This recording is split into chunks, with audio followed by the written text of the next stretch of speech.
아멘.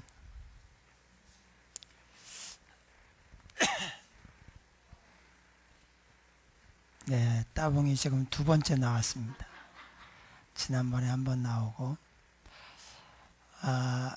우리 일여전도회는 이제 정말 교회의 어른으로서 이제 기도해 주고 또 존재하는 것만으로 참 또 중요한 의미를 갖는 그런 분들이라면, 이여전도회는 이제 일여전도로 넘어가기 전에 마지막 불꽃을 태울 수 있는 그런 시기가 우리 이여전도회라고 생각이 됩니다. 오늘 이여전도회 헌신 예배를 드리면서 우리 이여전도 회원들은 물론이고 우리 원성도들이 하나님 앞에서 내가 주를 위해서 마지막 불꽃을 태워야 되겠다, 그런 마음을 가지고 헌신을 다짐하면 하나님이 기쁘게 받으시고 그리고 그 결과를 하나님이 쓰시는 그런 귀한 삶이 될 줄로 믿습니다. 우리 인사 한번 하겠습니다. 당신이 있어서 행복합니다. 당신이 있어서 행복합니다.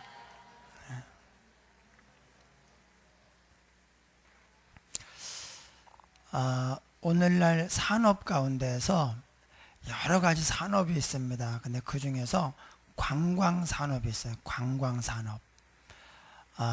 이게 어디 구경을 가가지고 거기서 먹고 물건을 사고 또 자고 하는 이런 부분, 관광산업입니다.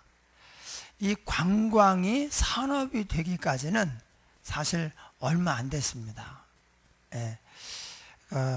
저희가 어렸을 때만 해도 관광이라는 말이 뭐 그렇게 없었어요.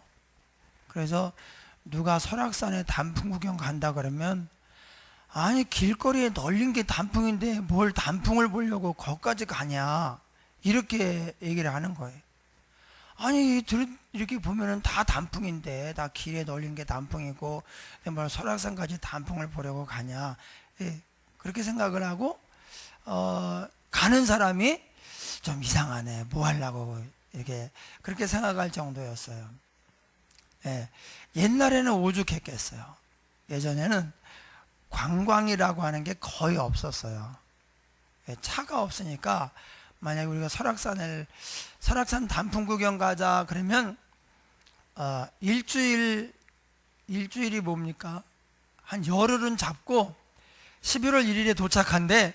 그래가지고 이제 10월 20날 출발을 해야 돼요. 그 열흘 동안 가가지고 구경하고 또 열흘 동안 오는 거예요. 그렇다면 이 관광산업이 발전을 하겠습니까?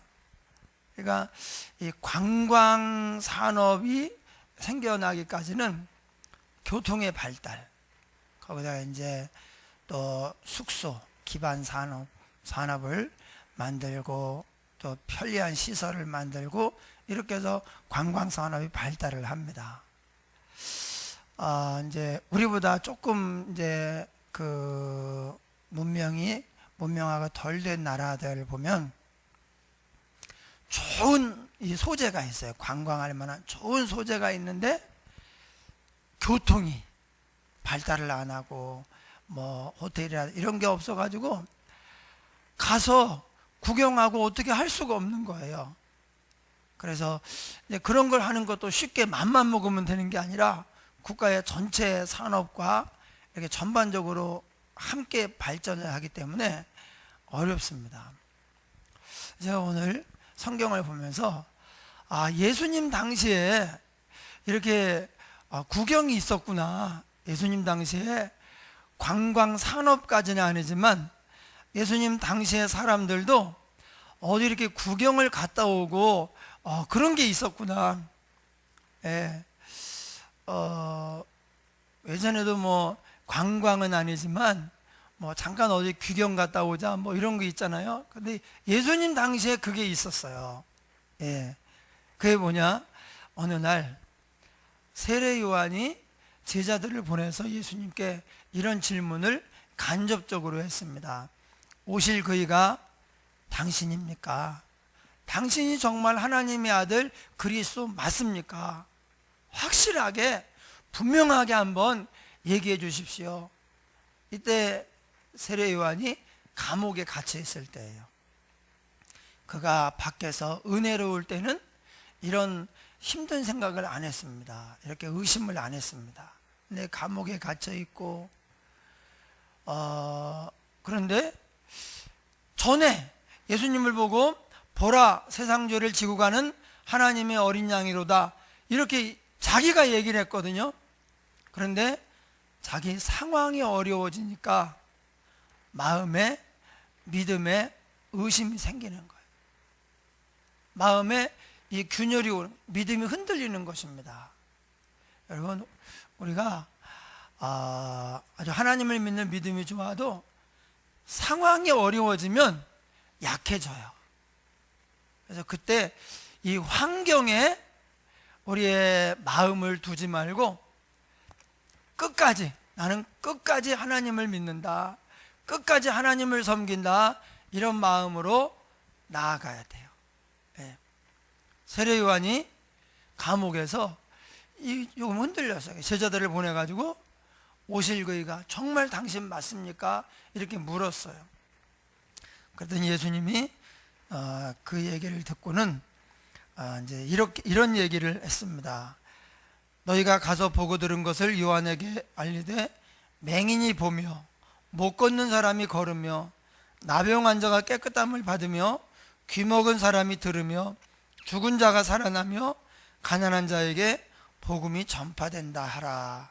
그리고 세례 요한의 상황에 대해서 이렇게 말해요. 누구든지 나로 말미암아 실족하지 아니하는 자는 복이 있도다.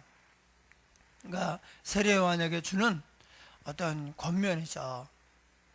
예수님으로 말미암아 실족할 수도 있다는 거예요. 믿음은 흔들려서 넘어질 수도 있다는 거예요. 그런데 실족하지 아니하는 자가 복이 있도다. 이 맹인이 보며 이 말은 구약에 나타난 그리스도의 특징입니다. 그리스도가 오시면 맹인이 보며 절름발이가 걸으며 그렇게 얘기하는데 지금 그런 일이 일어나고 있다. 그래서 지금 상황이 어려워서 믿음이 흔들리는 것 같은데 흔들리지 마라. 마음 굳게 먹으라. 지금 예수님 말씀하신 거죠. 그리고 이제 요한이 보낸 자가 떠났습니다. 그리고 예수님 무리에게 하시는 말씀이 이거든요. 너희가 무엇을 보려고 광야에 나갔더냐? 바람에 흔들리는 갈대냐? 그러면 너희가 무엇을 보려고 나갔더냐?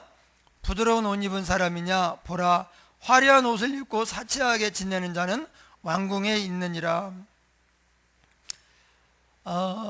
유대인들이, 예루살렘 사람들이 광야에 갔어요. 왜냐하면 광야에 세례 요한이 있기 때문입니다. 예, 광야에 갔는데, 그런데 예수님이 그걸 이제 상기시키면서 너희가 무엇을 보려고 광야에 나갔더냐? 바람에 흔들리는 갈대를 보려고 나갔냐? 이렇게 물으시는 거예요. 이스라엘의 그 땅은 이렇게 되어 있습니다. 지중해가 있고 이쪽에 팔레스타인 가나안입니다. 여기서 완만하게 올라갑니다. 완만하게 이렇게 올라가요. 그래가지고 요 꼭대기에 있어요. 그래서 이 성경의 거의 모든 지명은 여기에요. 꼭대기. 요 꼭대기, 예루살렘 뭐 다 여기 거의 모든 지명은 다 요 꼭대기에 있어요. 그리고 왼쪽으로는 완만하게 내려가 가지고 이제 지중해예요. 그 성경에 블레셋과 어느 골짜기에서 뭐 전쟁을 벌였다, 에스골 골짜기에서 무슨 샤론 골짜기에서, 그건 뭐냐면 완만하게 이렇게 올라가는 여기에 이제 산맥이 하나가 이렇게 내려와요. 그리고 여기가 이제 평지입니다. 그리고 산맥이 하나 내려옵니다. 골짜기는 여기를 말하는 거예요. 성경에서 말하는 골짜기는 우리가 말하는 골짜기가 아닙니다. 여러분, 요 산맥 하나하고 요 산맥이 여기 아주 넓은 공터예요. 예, 여기를 말하는 거예요. 여기에 한쪽은 블레셋이, 한쪽은 이제 이스라엘이 진을 치고 있다가 와 하고 싸워요. 가운데 와서 싸우다가 또 돌아가요. 그래서 또 와 하고 싸우고, 이제 그렇게 되는, 골짜기에서 거의 전쟁을 하는데, 그 골짜기는 예루살렘 그 이스라엘 영토 제일 높은데 여기에 모든 지명들이 다 있어요. 그리고 완만하게 내려가는, 여기에 어떤 데는 내려간다는 느낌도 없어요. 그냥 너무 이제 평평하기 때문에. 근데 이제 완만하게 내려가요. 여기를 말하는 거예요. 그리고 이쪽은 어떻게 되어 있느냐, 이제 꼭대기입니다. 여기 해발 뭐 800 이렇게 되는 꼭대기예요. 굉장히 높은 겁니다. 여기서는 이제 안 그런 데도 있지만 뚝 떨어집니다. 예. 이렇게 가다가 뚝 떨어져요. 그래서 마사다라든지 뭐 예루살렘, 여리고 이런 데 보면은 이렇게 해서 그냥 완전히 절벽이 돼버려요. 예, 거의 그렇게 되는데 좀 이렇게 그게 무너져 가지고 안 그런 데도 있어요. 그런데 여기서 완만하게 내려와 가지고 이렇게 여기에 이제 동네 도시가 있고, 그리고 뚝 떨어져 가지고, 그리고는 이제 완전히 평지예요. 평지, 쫙 평지가 펼쳐져요. 그리고 한참을 가면 요단강이에요. 예, 그리고 넘어는 이제 요르단. 예, 옛날에는 암몬, 이제 모압 이런 땅이 되는 것입니다. 그래서 요 꼭대기에서 보면 요단강이 저기 보여요. 그런데 그게 눈에 보이니까 그냥 뭐 몇 시간이면 갈 것 같지만 못 갑니다. 눈에 보이지만 엄청나게 멀리 있습니다. 그 미국의 무슨 거죠? 뭐죠? 그랜드 캐년. 예. 그랜드 캐년이 있는데 세상에 이 눈앞에 보여, 이 맞은편 골짜기가 눈앞, 이쪽에서 뚝 떨어지고 여기서 여기 이제 올라가는 여기 보이는데, 그게 세상에 여기서 거기까지 30km래요. 아니 뭐가 여기서 볼 때 팔달산 정도 되는 것 같아요. 그런데 그게 30km. 워낙 이제 잘 보이고 가운데가 없고 뭐 잘 보이고 하니까 굉장히 가깝게 보여요. 무슨 30km는커녕 한 2km쯤 되겠더만, 근데 짧은 데가 10km, 긴 데는 한 30km가 된대요. 이 요단강이 요 가는데 그냥 뭐 그냥 마실 가듯이 그렇게 갈 수 있는 동네가 아닙니다. 그러니까 요단강에 갔다 그러면 분명한 목적을 가지고 가지 않으면 여기는 갈 수가 없는 곳이에요. 그런데 이제 가끔 요단 강물 가서 발도 담그고, 그 다음에 바람에 흔들리는 갈대, 이게 이제 꼭대기에서 못 보잖아요. 그런 거를. 그러니까 바람에 흔들리는 갈대를 보려고 사람들이 구경을 가는 모양이에요. 예수님이 그걸 상기시키면서 너희가 무엇을 보려고 광야에 나갔더냐? 바람에 흔들리는 갈대냐? 또 너희가 무엇을 보려고 나갔더냐? 부드러운 옷 입은 사람이냐? 보라, 화려한 옷을 입고 사치하게 지내는 자는 왕궁에 있느니라.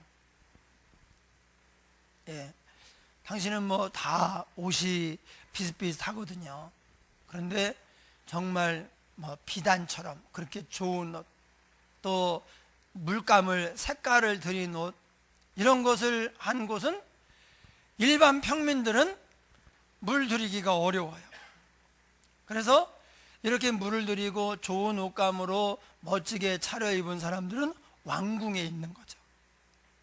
마치 우리가 유행에 첨단, 정말 패셔니스타, 정말 멋있는 옷을 입고 멋지게 차려입고 다니는 사람들을 보려면 강남에 가야 돼요.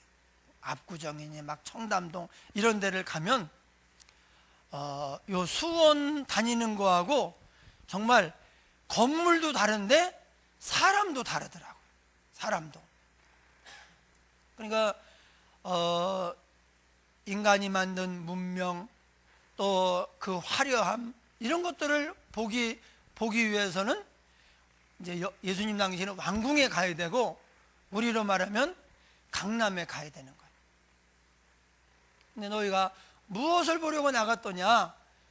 그것이 아니지 않느냐?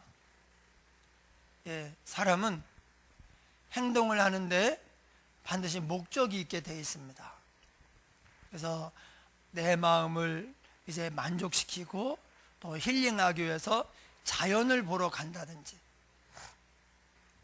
아니면 또 인간이 만든 큰 어떤 빌딩이나 또 패션, 문명, 인간의 어떤 편리함 이런 것들을 추구하고 또 뭐 명품을 이제 구한다든지 해가지고 이렇게 해서 인위적인 것을 구한다든지 자연적인 것을 구한다든지, 이게 다 인간의 마음에 어떤 위로를 주고 만족을 주는 거예요. 예. 요즘 나는 자연인이다 이런 프로가 유행을 하는데 대부분이 남자예요. 여자들도 자연을 좋아하지만 이게 여자들은 이제 혼자 떨어져서 산에 살기가 어떤 이제 안전상의 이유도 있고, 그리고 그것 말고 어떤 내면적인 이유가 있어서 여자들은 잘 안 간대요. 왜냐하면 남자들은 직장을 다니면서 위에서 놀리고 아래에서 치고 배신당하고 상처받고, 그래서 사람에게 환멸을 느낀 거예요. 그런 상황에서 그냥 이제는 좀 자연에 가서 배신하지 않고 항상 그 자리에 있는 자연에 가서 내가 좀 쉬어야 되겠다, 그런 마음을 가지고 자연에 가는 거예요. 근데 그게 마음같이 꼭 그렇진 않습니다. 예. 어쨌든 그런데 여자들은 잘 안 가는 이유가 뭐냐? 남자들은 딱 이 목표가 세워지면은 이거 하나를 위해서 내 이제 더 이상 이제 사람들과 시달리지 않고 그냥 가겠다, 그러고 가는데, 여자들은 그동안 맺어온 관계들이 있어요. 이 관계를 떠나는 것이 어려워요. 남자들은 목적 지향적이고 과제 지향적이에요. 관계 지향적이 아닙니다. 그런데 남자들은 이렇게 많이 지내도 관계에 문제가 생기는 사람이 없어요. 예. 우리 그 배드민턴장에도 보면은 남자들은 관계에 문제가 생겨가지고 누구랑은 안 치고 누구랑만 치고 이런 게 하나도 없습니다. 남자들이 뭐 거의 100명 가까이 돼도 없어요. 여자들은 한 30여 명 되는데 누구랑은 안 치고 누구랑 치고 이 사람은 또 누구랑 안 치고, 이런 게 얼마나 복잡한지 몰라요. 그러니까 왜 그러냐? 여자들은 관계 중심적이기 때문에 그래. 그러니까 이 관계가 중요하고 지금까지 맺어놓은 관계가 있기 때문에 이걸 다 버리고 혼자 어디로 가기가 어려운 거예요. 예. 그러나 하나님이 만드신 자연이 우리에게 주는 어떤 효과, 또 힐링, 위로가 있기 때문에 우리가 가끔씩 이렇게 이제 구경을 가기도 하고 휴가를 가기도 하고 이렇게 합니다. 예. 그래서 우리는 자연으로 휴가를 가는데, 지난번에 춘향마을 가면 이제 목사님하고 얘기하는데 그 동네 아이들 이렇게 얘기했더니, 이 동네 아이들은 방학이 되면 휴가를 도시로 간대요. 예. 방학이 되면 도시로 놀러 간대요. 그래서 방학 때는 애들이 없다고 그래요. 근데 이제 몇 명 있더라고. 그래도 이장님네랑 뭐 목사님네랑 몇 명 있었는데, 그러니까 사람이 추구하는 게 두 가지예요. 자연, 또 인간의 문명. 그래서 이 도시 문명 속에 사는 사람은 자연의 어떤 그 위로나 힐링이 필요하고, 또 자연에 사는 사람은 인간이 만든 이 도시 문명 이런 것에 또 와가지고 환호하면서 어떤 만족을 얻고 이렇게 하는 것입니다. 근데 예수님이 뭐라고 하느냐? 너희가 무엇을 보려고 광야에 나갔더냐? 이 두 가지가 다 아니지 않느냐? 우리가 무엇을 보려고 라는 말은 내가 무엇을 위해서 산다는 그런 의미가 있습니다. 삶의 목적이 뭐냐? 무엇을 보려고 지금 네가 이렇게 사는 거냐?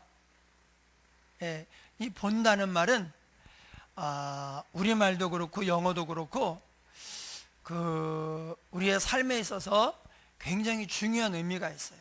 보는 것은 눈으로만 보는 게 다가 아닙니다.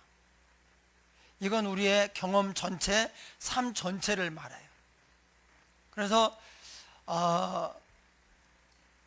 본다는 말을 거의 모든 동사에 다 붙일 수 있어요.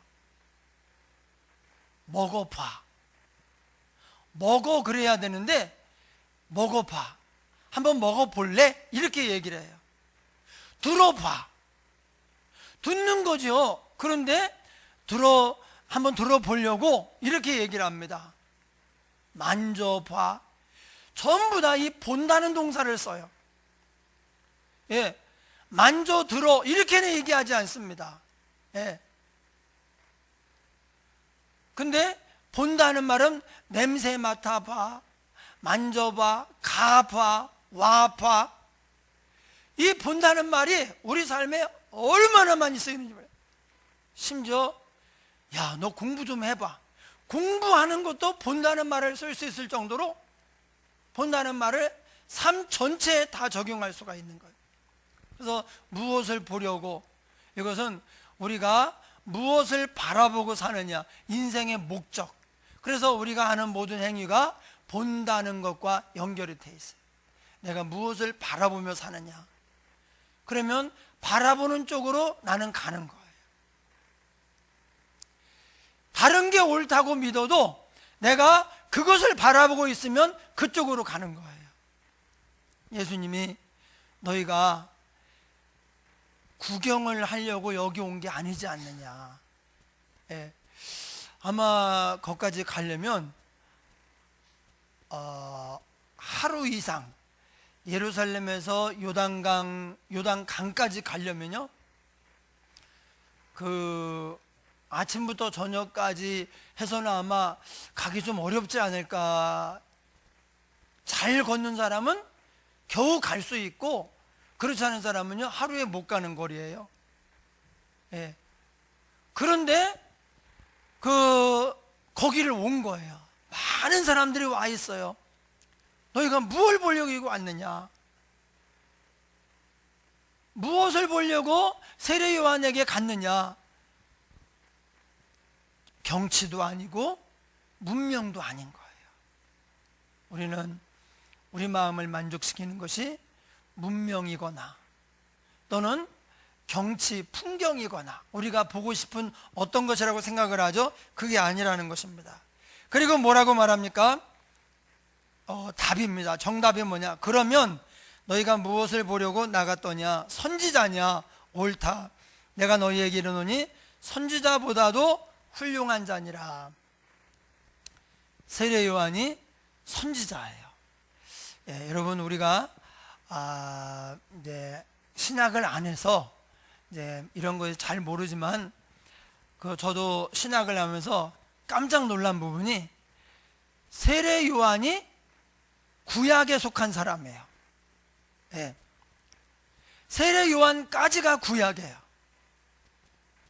그리고 세례 요한 지나서 예수님부터 신약이에요. 그러니까 세례 요한도 예수님이 어떤 분이다, 이분이 예수님이다라고 예수님을 이야기하고 가르쳤던 선지자인 거예요. 사도가 아닙니다. 세례 요한이 선지자예요. 그래서 선지자를 보려고 우리가 여기에 온 거다. 즉 하나님께서 하나님의 말씀을 대언하라고 이제 불러서 세운 그 선지자의 그 말씀을 들으려고 여기에 온 거다. 이렇게 말하는 거죠. 무엇을 보려고 나갔더냐? 선지자를 보려고. 선지자 봐서 뭐 하겠습니까? 그에게서 하나님의 말씀이 나오니까. 그러니까 여러분, 우리 삶의 목표는 하나님의 말씀이 돼야 됩니다. 우리가 무엇을 하든지 어디를 가든지 하나님의 말씀을 중심으로 삼아야 돼요. 예.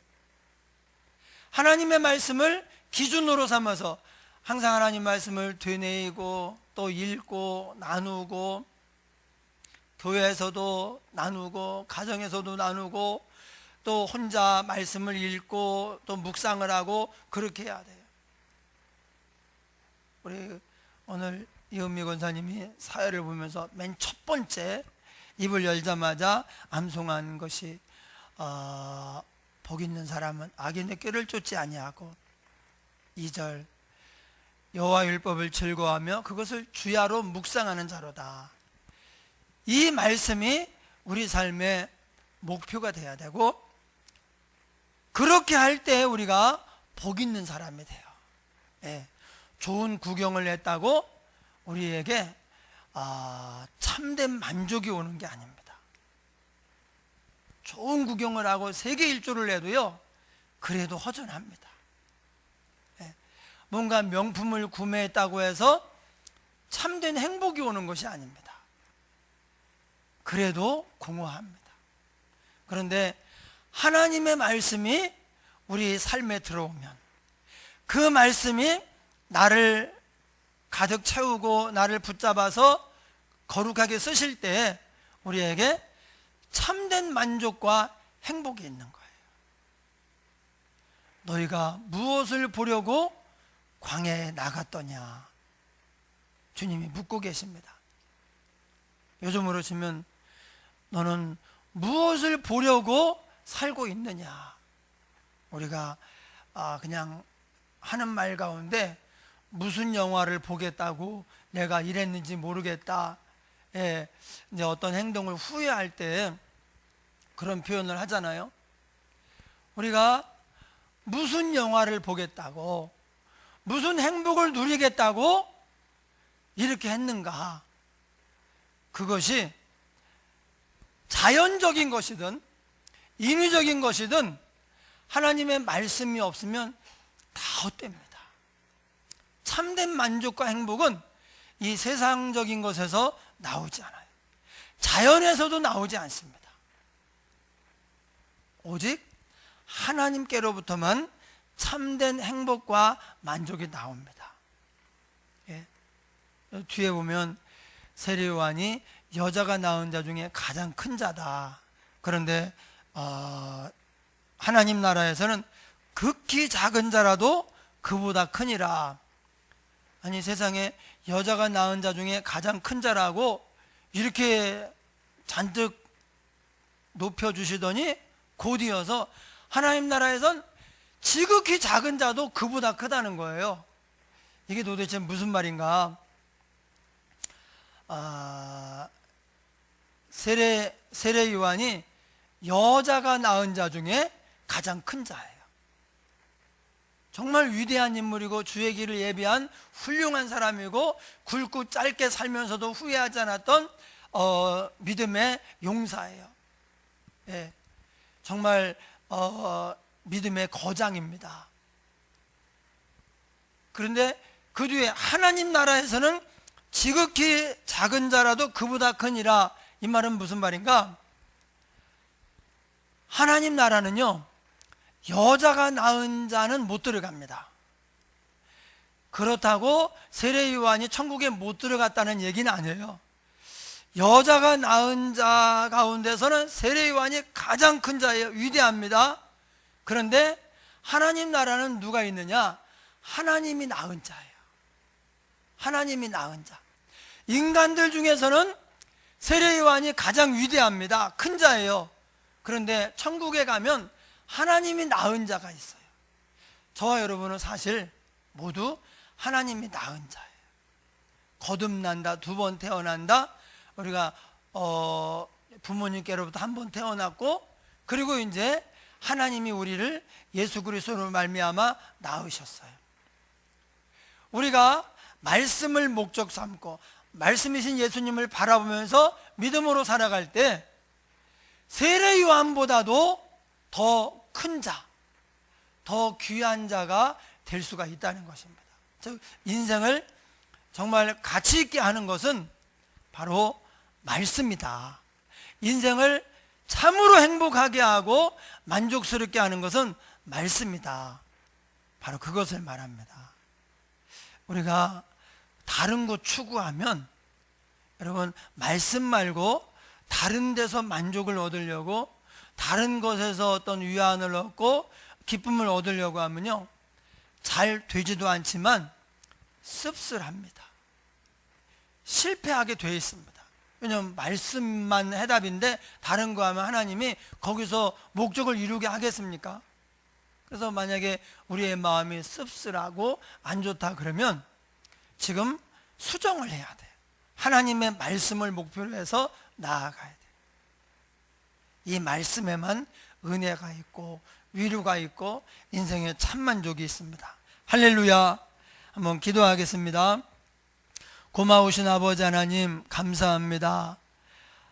세례 요한의 의심과 그에 대한 질문, 그리고 그것에 대해서 설명해 주시면서 우리 인생을 참으로 만족하게 하는 것은 구경이나 또 인간의 문명, 자연이 아니라 오직 하나님의 말씀인 것을 알았습니다.